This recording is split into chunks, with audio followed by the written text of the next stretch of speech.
Good evening, everyone. My name is Mikkel Adgate. We'll just give everyone a couple more minutes to come through.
Rowie, Shri, are you seeing my screen? Yep, I can see it. Awesome.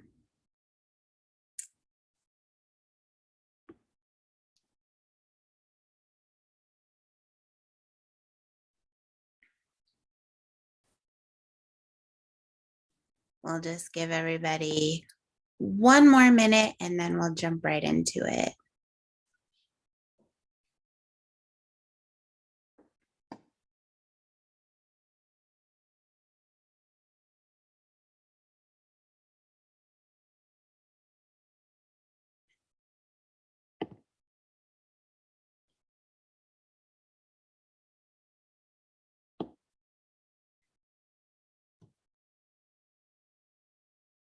Okay, hi everyone. Good evening.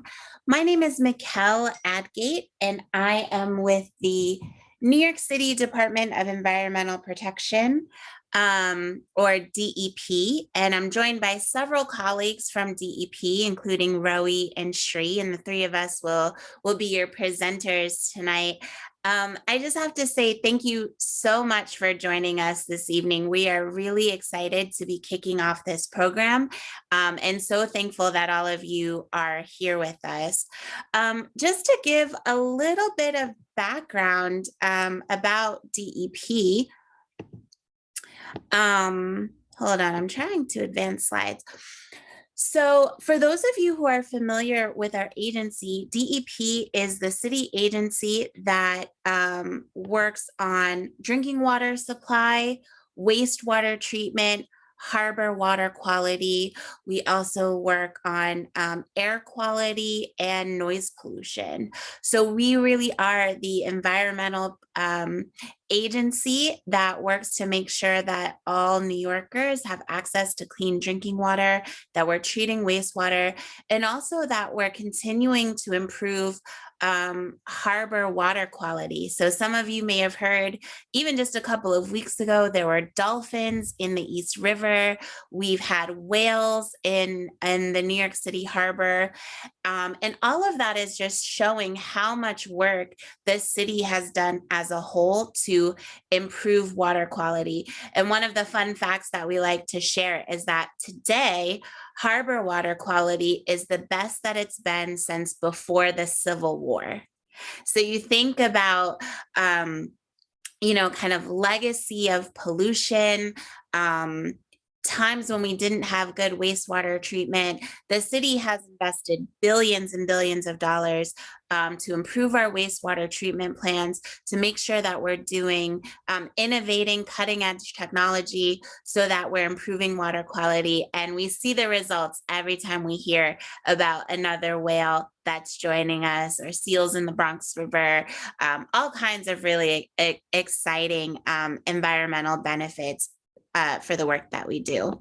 And one of the things that we're so excited about for the Harbor Protector program is to get New Yorkers to join us in this work. So thank you again for joining us tonight.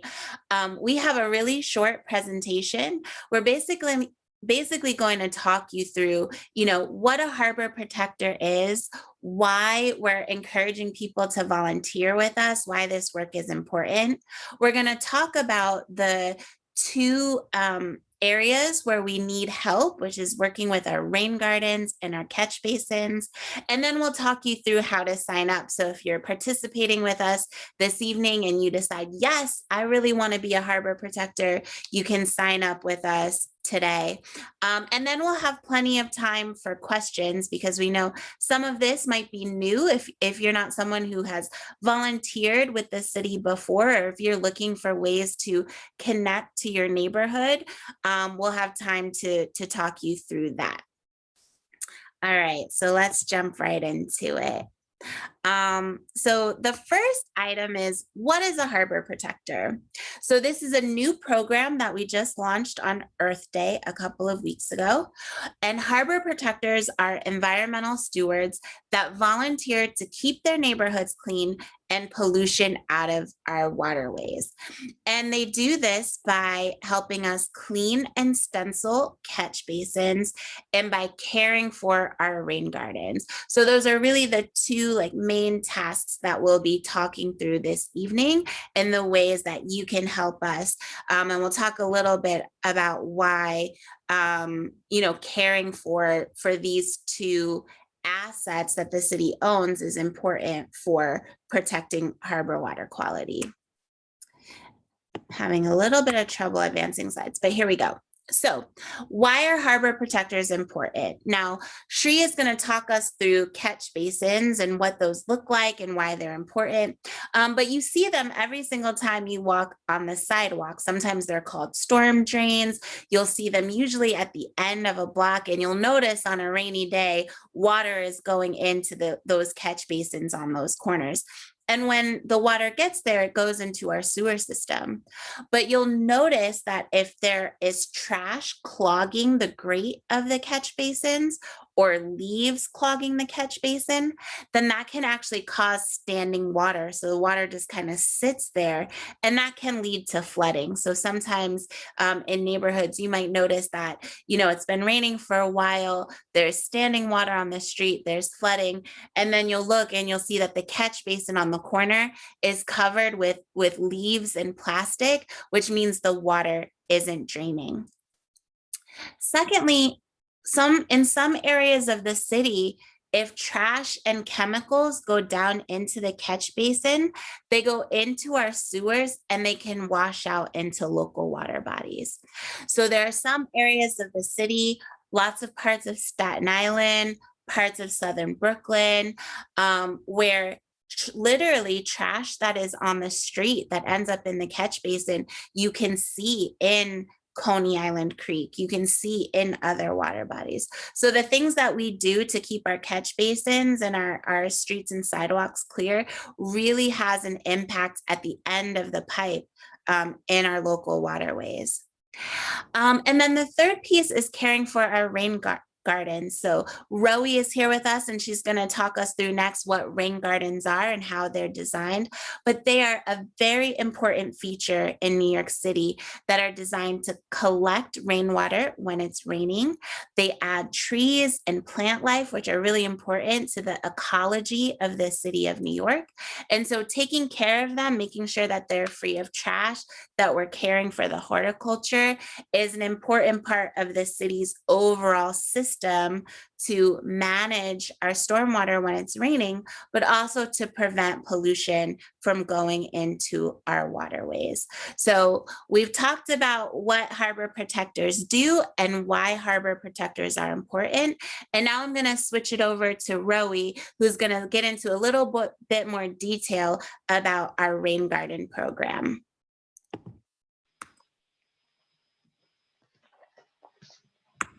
There we go, Roe. Thank you, Mikal. Okay, so what is a rain garden? Rain gardens are landscape beds that are designed to capture and infiltrate stormwater runoff from the street. And so you can identify what a rain garden is and kind of differentiate itself from other planted beds along a sidewalk, let's say from a tree pit, from the curb cut.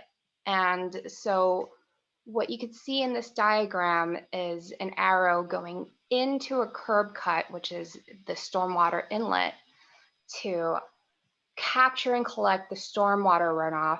And so that whenever it rains, stormwater runoff will enter this rain garden from the street and then infiltrate down. Each of these rain gardens can collect up to 2,500 gallons of runoff. And eventually, if there's a rate where there's more runoff, then there would be a stormwater overflow coming out of the rain garden. And you could see that it exits down slope, and ultimately the stormwater will make its way down into a catch basin. And that's how a rain garden operates and is specifically designed and a little different from, let's say, a tree pit. We could go to the next slide and we could take another look at a diagram. And so again, you could identify where the inlet is, where the water would enter, and the stormwater runoff will enter a rain garden, and stormwater can be managed either by evapotranspiration, where the planting that's inside a rain garden will kind of, the water will go through the plants and out by evapotranspiration, or with the special elements of a rain garden with engineered soil that is designed to really infiltrate the water going in. That will also be another way to manage and capture the stormwater. And how can we find rain gardens? We could go to the next slide. There is an interactive map. So if you visit nyc.gov/green infrastructure, there's an ArcGIS map that you can navigate through, enter your address, find out where the rain gardens are that are constructed and just there and existing and ready to go with infiltrating water. And how do we care for rain gardens? We could go to the next slide. We created a few training videos just overviewing our program and the basics on how rain gardens can be cared for. And so we could take a look at one of these rain garden videos just to kind of give a peek at what you can do in helping manage them. So I'm sorry, Rowie, I can't seem to play the video, but give me 1 second. I'll pull it off the website and I'll share that screen. No problem.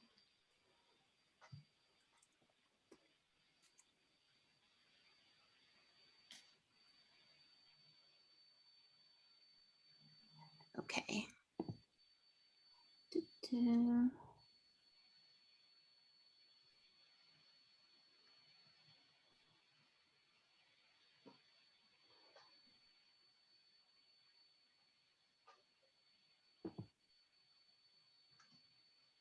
Okay, can you see the website now? I think you're still on the PowerPoint window. How's that? Yes, I can see the website. Okay, so this is great, everybody. We're giving you an early preview of the website. So you can see we can go to how to care for a rain garden. Can you still see the video?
Okay, let's go back to sharing the Hey, as an presentation. executive woman, do you want to know how you can protect yourself from burnout and stop Whoa, whoa, sacrificing whoa, your whoa, personal life without stepping down? YouTube.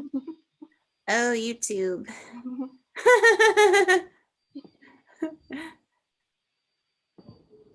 All right.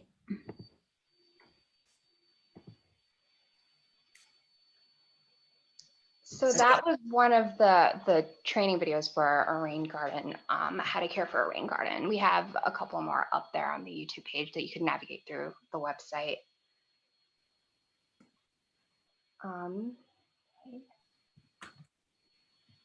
And so the video talks about the tools that you need and a few of the tasks.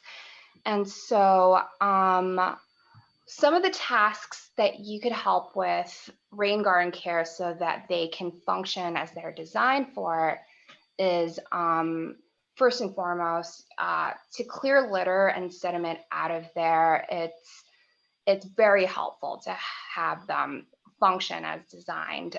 That way nothing gets blocked. That way the stormwater runoff can actually enter the rain gardens. And so clearing litter and sediment, and also clearing the inlet, and that so the stormwater could actually enter. And you can see in the top left picture, there's a harbor protector who's clearing the inlet. That way water could actually enter. And there are other tasks as well. You could actually do more plant care within the rain garden. So you could do weeding. That way intentional plants that are planted in there can succeed and do what they do in the rain gardens. You could help with pruning for sight lines. That way it's all kept and neat. And if there's an opportunity where the rain garden's a little bare, you could also help replant in there. And I've added asterisks to the bottom three because it's totally up to you with what type of tasks you're comfortable with. As a harbor protector, it's very helpful to just check on a nearby rain garden, like a few times a month, just to make sure that the elements there are all right. If you don't really have the time commitment, you can, help out with just like the clearing trash. But if you want to be more involved, the weeding, pruning, replanting, that's available to you too. So it's totally up to you and your comfortability. Just when you're reaching out and signing up for a rain garden, let us know. And we could go to the next slide. And there's different ways that you can help out as well. If you just want to do it on your own time, just by yourself, you can sign up to be a harbor protector as an individual. If you are part of a neighborhood group or any community group, then you'd like to help for rain gardens within your area, you and your group can sign up and be harbor protectors together and help put out events, whatever you're interested in doing. Or if you just wanted to attend a single event, just show up and meet like-minded individuals who want to help care for the harbor, you can show up to an event. The DEP webpage will have upcoming events that you can show up to. And so that's for caring with the rain gardens. And now it's, we'll hand it off to Sheree to talk more about catch basin care. Awesome, thank you. So basically, a lot of people are like, what is a catch basin? Catch basins are commonly referred to, also known as storm drains or sewer grates, and are located on our street and highway curbs. And they also collect, if you go back one, and they also collect stormwater. So that's basically the main idea of what catch basins do. And here in the diagram, you can see, I'm sure a lot of people see these on the sidewalks in New York City streets. You can see how dirty and filthy they are. This is one reason why we definitely are excited about our Harbor Protectors launch. And then in this diagram, you can kind of see how this diagram is showing a catch basin hood, but still how things can get inside and eventually flow out to our waterways. So we're really excited about the launch. If you go to the next page, we'll talk about basically how we care. So in this video, which we recently launched, it's going to talk about stenciling and how we're going to care for our catch basins. So this is our pitch for our Harbor Protectors segment of catch basin stenciling. I hope it plays. Yeah, I'm just gonna I gotta maneuver back to the website. Okay. And then we will go to how to stencil a catch basin. Awesome.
Thank you.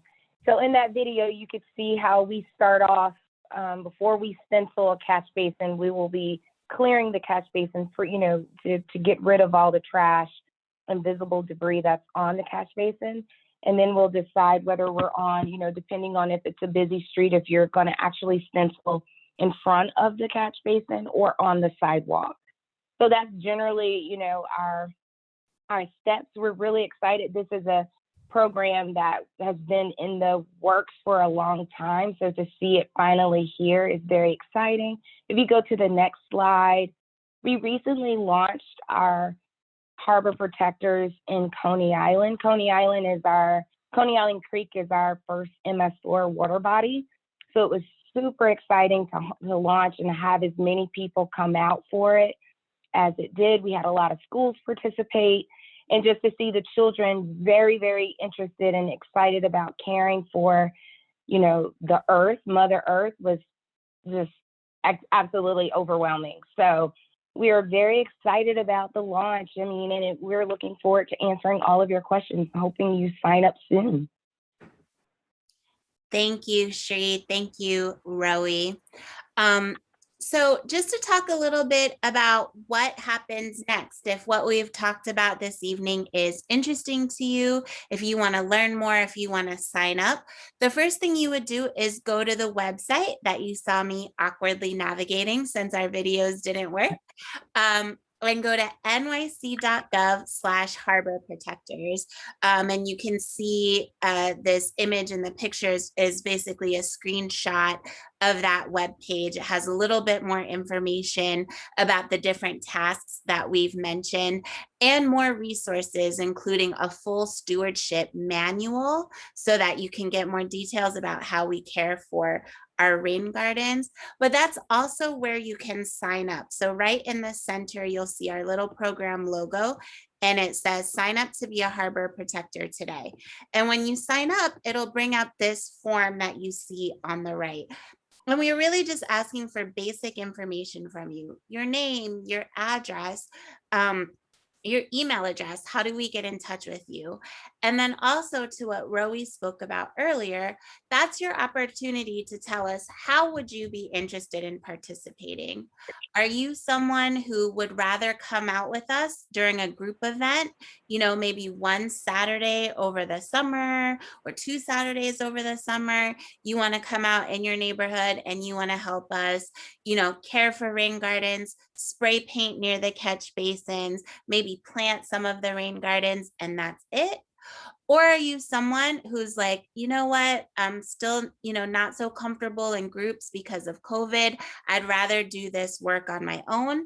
You could select individual, and we'll contact you and we'll talk about getting you the supplies so that you can go out, whether it's because you have catch basins on your block or rain gardens in your block, and we can make sure that you have the tools and you're equipped to do that. So that's really the best way for you to let us know what you're interested in doing. Once you fill out your form, we get that information and we'll follow back up with you.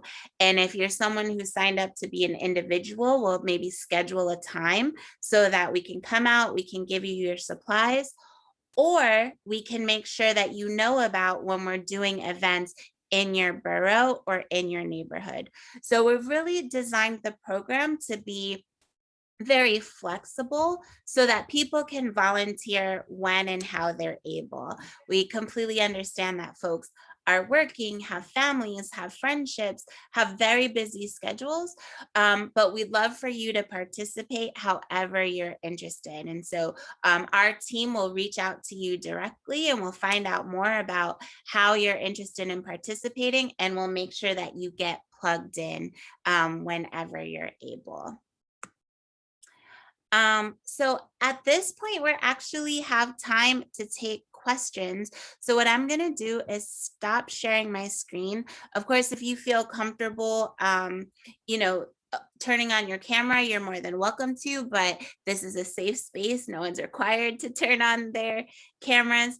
And what we'll do is we'll take questions one of two ways. You can either type it in the chat and we'll take them one by one, or if you're feeling very brave and you want to talk to all 27 of us, just put up your hand and I'll call on folks.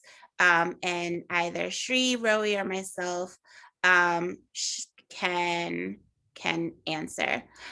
So it looks like we've got one question in from Ira. Hey, Ira, happy 2021. Thanks for joining us. Ira asks, should add reporting space between curb and catch basin? Ira, I think you're saying you might have seen trash somewhere between the curb and the catch basin, maybe? No, I saw a big space between Oh, the a catch big basin and the curb. And I called in a 311 complaint. Oh, I see what you're saying. Like the catch basin was like Very separated. separate. from the I know curb. because there was Oh. a bottle in the catch basin and it should block that. So it went through. Yeah, no, that was good. And that is such a great flag, Ira, for something that we haven't spoken about, which is using 311 in our team to report when you see broken catch basins, damaged catch basins. Sometimes when trucks are going past or other things, catch basins can get damaged. And as Ira said, reporting to 311 is a great way for us to make sure that those get fixed. So the next question is, how often will volunteer events take place? That's a great question, Mercedes. We've set a goal for ourselves to try to do 8 more events before the end of this summer. And so when and how those events take place will kind of depend on the partnerships that we build. So let's say you and several other people here today, all live in Brooklyn. We might, do an event just for you folks and say, we're going to be doing this and we hope you can come out. Or we might partner with an organization. There's so many great environmental organizations across the city who care about waterways. So for instance, Shri talked about our kickoff with Coney Island Beautification Project. That was a partnership, but our goal is to do about 8, and we'll make sure to keep you posted as those get scheduled. Robert C., do you need a tree pruning license to prune in the rain garden? Rowie, I'm going to give that one to you. No problem. That's a great question. Yes, you do. Trees in rain gardens are actually managed by the Parks Department. And for a city tree, you either need a citizen pruner license from the organization Trees New York, or you could contact one of our staff. That way we can go ahead and prune as needed. There's a space underneath, like, let's say like 6 feet and below. We're allowed to go in there just for managing the tree. But anything beyond that, if you don't have your own tree pruning license, you should contact us or call 311 for pruning. Great question. Thank you. And Rowie, I'm going to leave you up and I'm going to transfer hosting to you because we have a question about the interactive map and what the yellow and green dots mean. So if you can get ready to walk us through that, I will take the question from NYA Education. Do you have any events planned around World Ocean Day on June 8th? We haven't yet scheduled anything for June 8th, but that is a great flag. And if you are interested in partnering with us for that date, we would love to figure it out with you. I'd love to talk about it. Okay. If you have time, you can email or whatever. Absolutely. What was your name? Sorry, this is Stephanie Joseph. Hi, Stephanie. Okay, great. Thank you. So Rowie, why don't you go ahead and talk us through the green and yellow and blue dots on the map? No problem. So can you see the map that's on my screen? Yes. Okay, great. So when you access the map, it'll bring you up here. You zoom in to a certain extent, and so all these dots will show up. What we're looking for are the green dots. Green means that these are green infrastructure assets that are constructed and they exist and they are up and running. And if you're looking for a rain garden that you can care for, you could look for a green dot and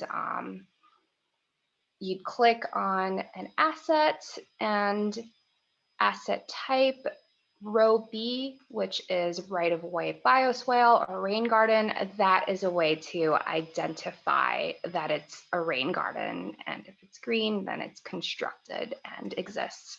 So you could put in, an address and it'll show rain gardens or green infrastructure assets that exist within your area. So you could go ahead and navigate through and explore, see what's around you. Right of way rain garden is what this means for asset type. So that's interesting too. This is a really fun interactive map because you get to see what water body it helps protect as well. And so, yeah, you just navigate through. Now, if you wanted to really get in there and just kind of filter through what you're looking at, because it's a lot of dots over there, you can go to the left-hand menu. And in this middle icon, it shows the contents. And there's this filter icon right over here under green infrastructure practices. So if you click that, you first want to see what's constructed. So you go down to status is, and you either type this in or you choose constructed. And that's to show all the green dots. And then if you wanted to just narrow down to rain gardens, you add another criteria.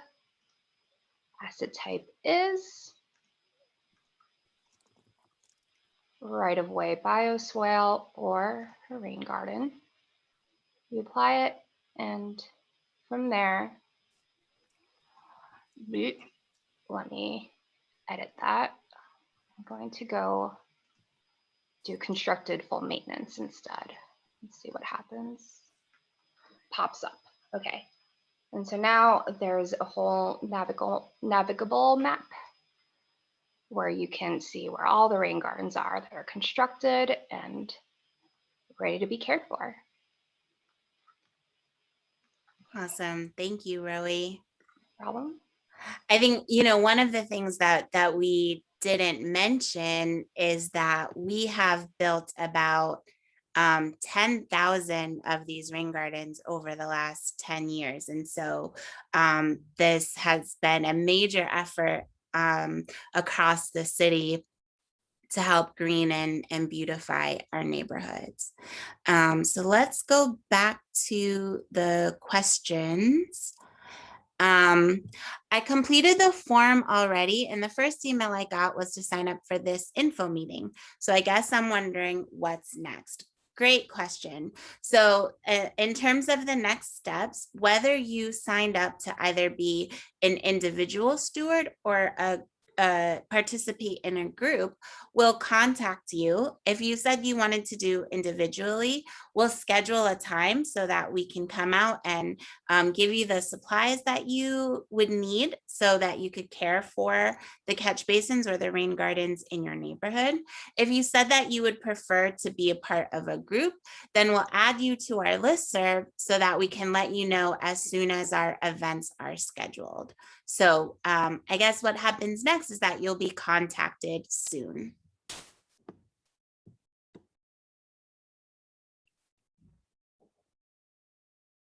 Okay, so Katie is saying we have a small local group of volunteers dedicated to trash cleanup and storm drain marking in Canarsie. How can we get support resources for our events? Hey, Katie, thank you so much for joining us tonight. That's a great question. We would love to partner with you. And for those of you that are participating today, and like Katie, you're representing a small group of existing stakeholders, maybe your block association, or you're in part of an environmental organization, what you can do is indicate that on your Harbor Protector sign-up form.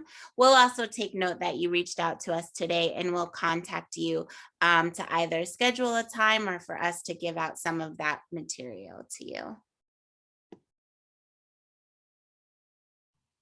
That sounds great. Thank you so much. Okay, it looks like we have a question from Drew. You mentioned harbor protectors can replant the rain gardens if plantings are missing, haven't survived. Is there a list of what plants work well in rain gardens and when it's okay for a harbor protector to add more plants? That's a great question that I want to turn to Rowie for that one. Yes, great question. Thank you. Thank you for asking for a list of plants that work well. You can't just like grow a tomato plant in there. We have seen that. So we choose a list of plants that can be fit to survive New York City elements. So it can withstand urban stormwater flow in there, can survive, and can help infiltrate the water and really like their feet wet. So we will provide a list with you. Once we get connected as you signing up as a harbor protector, then there will be follow-up with any questions that you may have. So when we connect, I can provide a plant list. We can help with any support that you'd like for planting in the rain gardens. And we'll let you know about planting windows and anything else. But yeah, we'll provide support and information. And if you're curious in the meantime, Drew, then I would say definitely check out that manual that's on the website. We have a lot of information in there about the rain gardens themselves and some of the different plant types. But yeah, that's such a good question because we really like very thirsty plants that are hardy and can survive the rough life on New York City streets. Awesome. Thanks so much. Thank you. So I think I'm gonna do one last call for questions. Just in case there are any.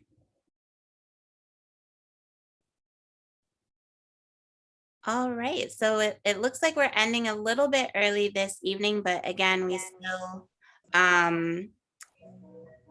hi, Linfei. Yes, great point. Yes, this video will be available on the website since we are recording it. And I should have mentioned that at the beginning, that we are recording so that the workshop can be available online for those who missed it. And then of course, the videos that we watch together will also be available online, as will the slideshow. So give us until about tomorrow to get everything posted up. But yes, the presentation, as well as the video from the workshop, as well as all of the videos that we watched this evening. I have a question. Sure, hi. Hi, hello. I saw that during the video that sorry if I pronounce your name. I saw for the sewer that the water don't have like open to the end, like go out the water. So what happened with the water at the end of the sewer? Oh yeah, so the water goes into the grate, it goes into the sewer. Depending on the type of sewer, sometimes the water goes to one of our wastewater treatment plants. And so it kind of joins in with all of the wastewater we generate whenever we flush the toilet and take a shower, and it goes there and it gets treated with wastewater. But in other parts of the city, the water that goes into the catch basin goes straight out to a nearby waterway. So if you were standing, let's say, near Coney Island Creek on a rainy day, if you saw one of our outfalls, you could see water, stormwater coming right out of it. So it really depends on where the catch basin is located, but it goes to one of those two places, either a wastewater treatment plant or a nearby water body. Okay, thank you. Yeah, good question. All right, so I think on that note, we're going to let everyone go. Thank you so much for coming this evening and for participating us. We greatly appreciate you taking the time, and we look forward to seeing you at one of our events this summer. I think it'll be a really great time for us to get to know all of you and for you all to get to know us and learn more about DEP and all the work we do across the city. So thank you very much. Have a good night, everybody.